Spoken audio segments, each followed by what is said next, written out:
Hello and welcome to CLEA'S World. I am Clea, and today I would like to share with you more of the information I've received from the 25th dimension during my last QHHT Hypnosis session.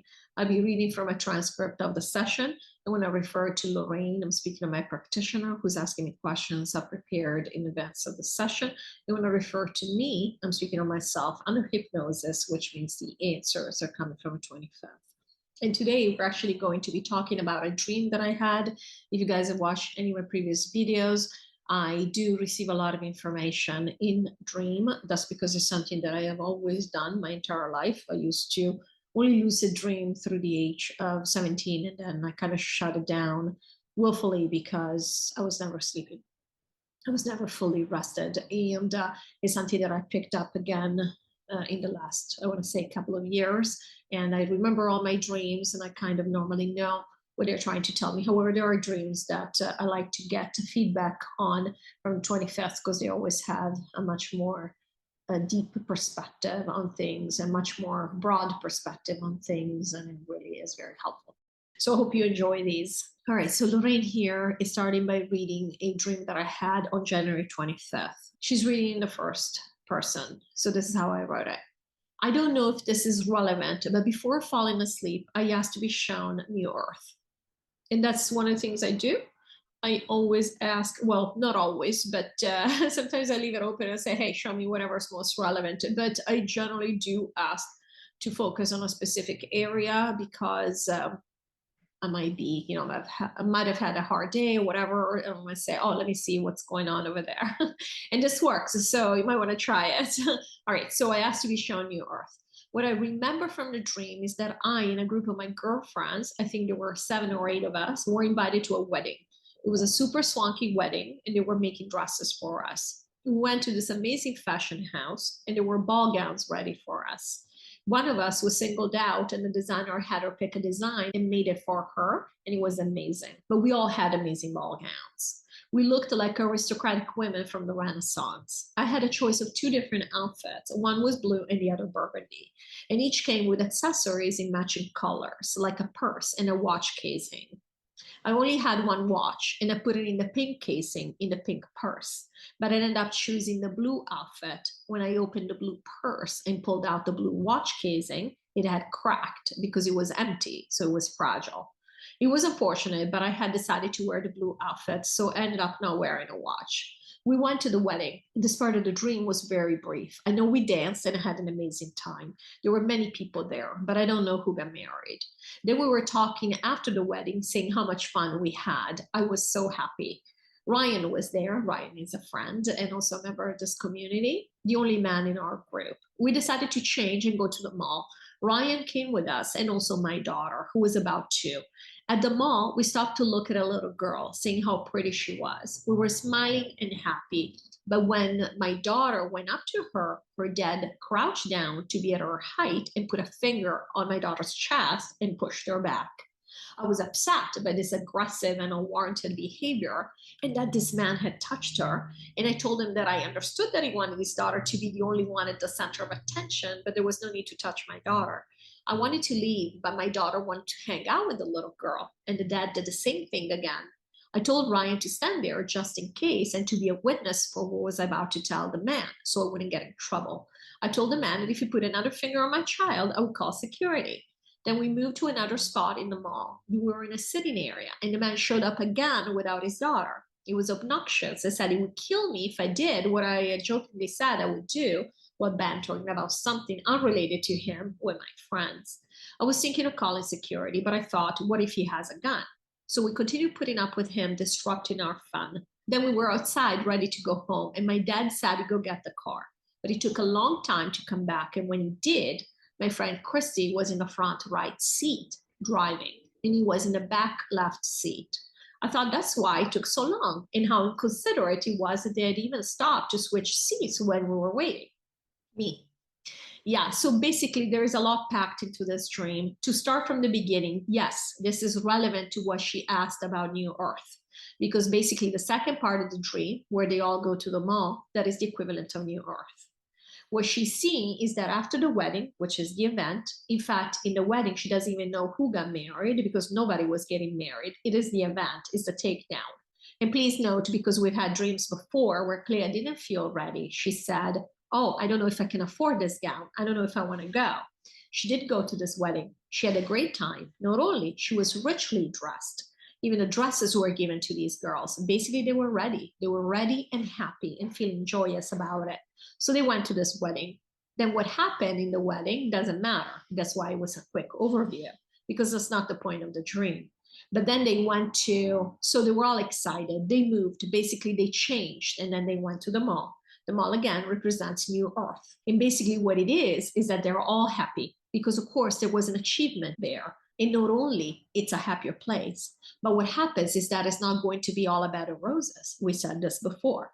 So there are going to be, we don't want to say darkness, but definitely we're going to have to deal with some darkness inside of us, which in the dream was represented by this man who really wasn't doing anything. It's not like the man was beating up anybody or shooting anybody. He was just doing little things that were really like poking Clea's daughter, that Clea found very objectionable, but really, objectively, they weren't the end of the world.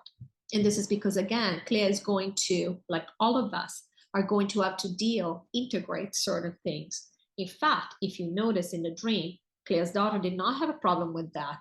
The fact that he poked her to keep her away from his daughter bothered Clea, but didn't bother Clea's daughter. Clea's daughter didn't think anything of it. She just thought, okay, I want to hang out with this little girl. It made no difference to her. We already said that on New Earth, not all of us are going to deal with the information we get in the same way, because many of us have different judgments. This was Clea's judgment to say that's a bad thing, because really didn't hurt her daughter in any way. Her daughter, as a child, is going to have a much easier time because she's not going to connect or attach the same meaning to certain things. And her daughter is an example in the dream. This is going to be true for a lot of people, especially children. We already said this. And so that's that. Now, the other details, the watch. We are past, we are over time. We are past the time. That's why the watch is broken. It's not a timeline anymore, the way that we'll be speaking about the takedown. We are on our own timeline. There is no time, right? That's why Clea didn't wear a watch to the event. It's almost like when the clock runs out, when the time ends. And so not only we are in overtime, but by the time the takedown happens, that's it. It's the end of time. We specifically are not going to have time on New Earth. And they were laughing. We're not going to believe in time anymore. And that's why Clea is not wearing a watch to the event. So that very much symbolizes time, which is pretty obvious, even from a 3D perspective. What else was there? Yeah, Ryan. So Ryan is going to New Earth. That's why it was in a dream. So it could represent the fact that it is people with essences, because Ryan has an essence. And the fact that they waited for her dad, who then came back in the car with Christy, both Christy and her dad are gone. And that's why they took a long time. They're not there anymore. And it's just that Clea wants to continue believing that the NPCs are real, that the NPCs are here. But yeah, they're not going to support. In fact, in the dream, it showed up as being very unreal because now Christy was in the driver's seat, but she was on the right-hand side. People drive on the left-hand side in the United States. So that symbolized how backwards that was. Like it wasn't real. Like even if you just looked at it like in a movie, you would know, well, that's off. That doesn't look real. It doesn't look realistic. That's not how they drive over there because it isn't. It was symbolizing to Clea that these people are gone. And so if you want to read the last part, we want to make sure we answered all the questions that Clea had about the dream. Lorrayne, okay, so why were my dad and Chrissy in the dream when they were both gone, and why were they going to drive us back? Me. Yeah, so the only thing we haven't answered is, why were they going to drive us back? They didn't drive us back, and that's exactly why they took a long time, etc. We are not going backwards. We are not going back to the wedding, obviously. We are not going back home. We are going to a new place. That's why they took a long time, and then the dream ended. They're not taking us anywhere. They're both gone. Even the car didn't look right, again, because it was backwards. Basically, once we're on New Earth, we're on New Earth. We're not going anywhere. That's what the situation with the NPCs, with our dad and Christy, symbolizes. So yeah, if we answered every question, we can move on to the next stream. Lorrayne, thank you. Awesome. Okay. The next stream is from January 2nd, 2023. Clea says, I had a dream that was fairly light. There wasn't a lot of action, but there was something about threes. There were 3 guys that wanted something with me. but I knew they were not real, like they weren't important for me or just not really real. One manifested and I wasn't phased. So another manifested and same story. But after the third guy manifested, I was done. I stopped manifesting and we moved on to something good, which might have simply been back to normal, but in a positive way. Then the same thing played itself out again with new guys. And after the first and second, I knew that I just had to wait for the third to manifest, and then something good would happen after that. The same scene repeated 2 or 3 times. What's the meaning behind this 3-phase sequence? Me. Yeah, so the 3 is coming up because 1 was the takedown, meaning 3 is the end, like it's the solution. Basically, 1 was the takedown, 2 was this over time, the recall, and 3 is when we get out. So our intention right now is to get out after the recall. So once we get to 3, that's it, we're done. Claire's had other dreams with the number 3 coming up. And not only, but there is another reason why this was presented this way. It's because now Claire and we had stopped this for a little while, but now it's become much more common for her again to see number combinations. But she's seen slightly different combinations, and 3s are very much prominent as well. But she's seen a lot of number combinations like 1144. She sees 104 pretty much daily, that kind of thing. We talked about this. These are codes. Some of these are sacred numbers. And we say sacred, we don't mean sacred as in, again, in terms of New Age spirituality, like there is something greater than us. Sacred simply means that there are codes that help us unlock, just like we talked about the number 12. The reason why we decided to have the 12,000 to start with is that we believe is that a certain energy, that we are recalling a certain type of energy, a certain setup. And so we use that as a reminder, which means that the second we focus on that, we can unlock certain truths or certain memories. We've spoken about this when we spoke not only about numbers in general, but also when we spoke about codes like the 104 and the 106. So really, this is how we go about practicing or implementing, seeing our mastery in action. And this is what we're doing. We're seeing our mastery in action at a conscious level, and this is what is happening. That's why, for example, when Claire sees all these numbers, it's not just Claire seeing these numbers. Mel was expressing that a few days ago or a few weeks ago. There are many other people who see repetitive number sequences. All we are doing is we are triggering our memory in a very basic level, besides what each code might or might not connect us to. At a very basic level, these numbers show us that we are in tune with the energy. They were not just here at 3D level. So all of a sudden, you think you're doing 3D life, you're doing the dishes, you're working on your computer, you're doing whatever. And all of a sudden, you look, and out of nowhere, you see the 104. It's a reminder of what you're actually working on at higher self level. It's a reminder that it's not just 3D. These things don't just happen by chance. Claire might not look at the time for hours, and all of a sudden she looks up and there is a code again. And she recognizes it because she's seeing the same numbers come up over and over again. And again, it's not just her going through this experience. This is our way of reminding ourselves, yes, you're still doing, it's almost like a comfort. Yes, we're still doing the work. It's not just 3D. I mean, you might want to be distracted and be here in 3D and say nothing is ever changing.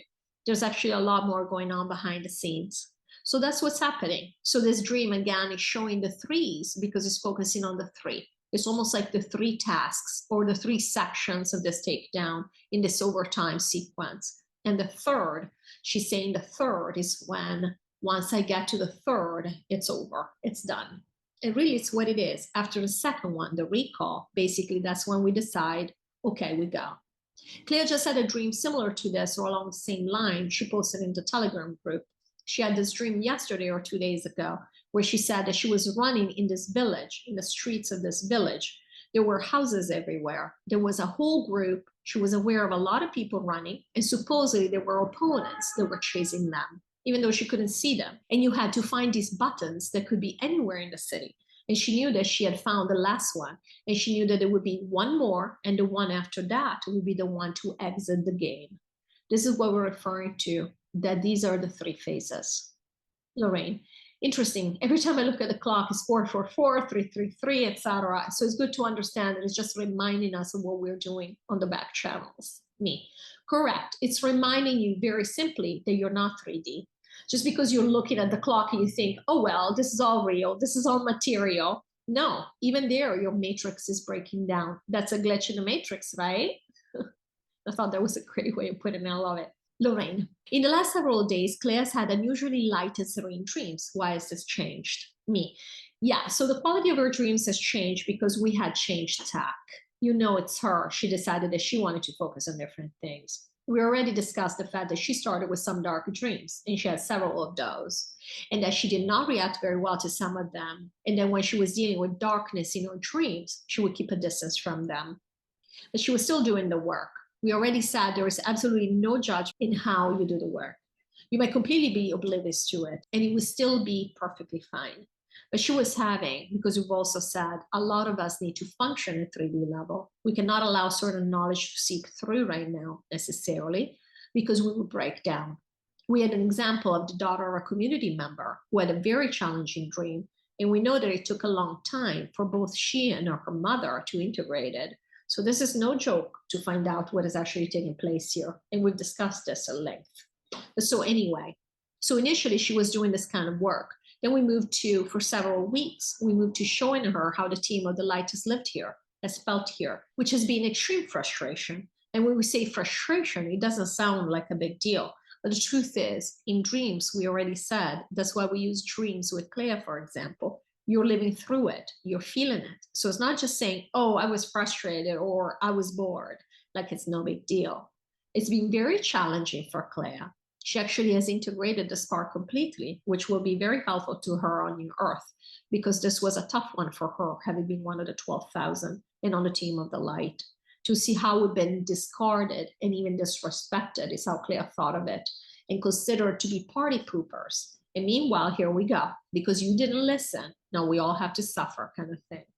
She's over this. She's integrated all of it. She doesn't feel this way anymore, but it has taken several weeks. So now we move to, since she has done this part of the work, we have moved to lighter dreams that show her some of the things that we're excited about, what we're doing behind the scenes. We are excited. So these dreams do feel lighter. We are excited about how things are going right now. We are showing her how these things are going to go, meaning that right now, based on our current intention, which is still in place, like it's been in place for the last several months, how the end of this takedown is going to go, how many steps, how we're getting there. And she's feeling the accomplishment, the satisfaction, the fact that it is going to be accomplished very soon. And so that's what we're focusing on right now. That's why her dreams are more joyful, even though they're not necessarily all light and fluffy, but they are much more serene compared to the dreams she's had before. And that's why she was wondering, what happened? Am I not doing work anymore? And of course she is. But we're looking at different aspects of reality. Now, you might say, why is this important? It is important because one of the biggest concerns that Clea has, and again, she's not the only one, is that we're going to stay here longer. I mean, Clea feels very guilty. She says, well, I was the one who decided to stay. And not that she was the only one, obviously. And she certainly hasn't forced anybody else to stay. She said, I was the one wanting to stay. Now I might decide to stay again. And so what we're showing her in dreams is that she's satisfied, meaning she's completed with what is happening. She doesn't necessarily need to stay any longer, or she doesn't think that she wants to stay any longer. So this is why these dreams feel good to her. Like, yeah, okay, no, we're doing what we wanted to do, but then we're moving on. And again, we don't want to make this sound like that's what's going to happen. We don't know. We don't know the future. All we can tell you, we can translate to you, is what your intention is right now. But right now, your intention is to leave. Lorrayne, we in the 25th are very funny because there is no future. Me, yeah. All right, Lorrayne. So this is the end of the session, and normally we ask for final messages, but I was feeling funny, I guess, when I wrote down this question, because I kind of added a little bit of a twisted version of final messages. So here we go. Lorrayne, are there any aspects of reality or topics we haven't asked you about that would be important for us to know about in our present moment or in preparation for going to New Earth? Me. Yes. So we will say, when Clea wrote the question, she was thinking we would open up new information that we're not allowed within the matrix. This is not our intention. You are dealing with enough as it is. We have said everything that you guys need to know in order to make everything happen at a conscious level from now through the rest of eternity. So we're not going to introduce any new concepts. However, we do want to say, because we realize that we are losing track at a 3D level, at a conscious level, we are losing track of the fact that New Earth is going to be a wonderful experience. We are dealing with so much right now. We are so focused on the darkness and the fact that the darkness is going to be evident to us. and we're not going to be able to escape its knowledge, then many of us are very down and not looking forward to New Earth anymore. We want to say, you're going to create things on New Earth that are unheard of.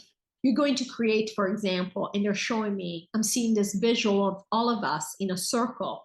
We're all wearing white and we're all doing these gestures with our arms. And I don't know if it's a ritual to the sun, but we're all bathed in this white light. There is the sun in front of us. We're actually looking at it. We have no problem looking at the sun. Of course, that makes sense. We don't actually have bodies the way that they work here. And we are just so happy. The vibration is so high. And not only when we do these things, everyone in the multiverse is going to feel our joy. What we are trying to say is that you are going to have so much fun. You have aligned and wanted this forever since the option was available to choose to go to New Earth. You have chosen. You have decided that even though, because you knew all along what this would entail, that even though you would have to go through this process of integration, that New Earth was so worth it to you that you didn't even care. In fact, the way that Clea feels right now is that, okay, well, let's move on, let's get it done. I'm not afraid. At this point, I mean, we're doing the work anyway. Might as well do it all and then get beyond it and move forward. And that's exactly how we would like you to think of it. And of course, we're not telling you how to think or feel or anything of the kind, but we would like to bring this to your attention if that's something that you wish to do, you wish to think of in these terms, because this is exactly what's going to happen. You will never look back when you are on your Earth and think, oh, I wish I'd gone to the 3D chambers. Oh, I wish I'd gone with the aliens. There will be no such thing. You will never have regrets. This is everything that we've been wanting and more. Your Earth is going to be splendid. It's not even about having fun. We're going to feel like we've never felt before. We're going to feel a joy, a level of joy. When we talk about vacation, we really mean it as a vacation from the heavy aspects of this game that we've experienced in this game.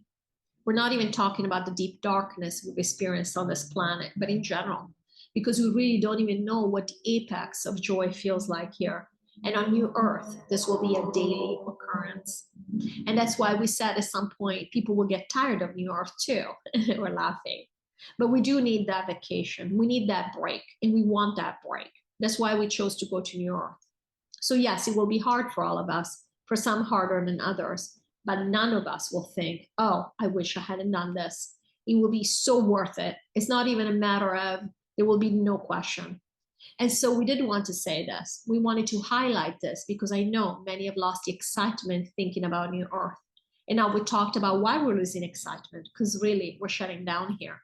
But really at higher self level, we cannot even wait to go to New Earth. Imagine, again, we're not going to be our higher selves, but to be in that close connection with our higher self in the 25th and to be in a game that's never been experienced before.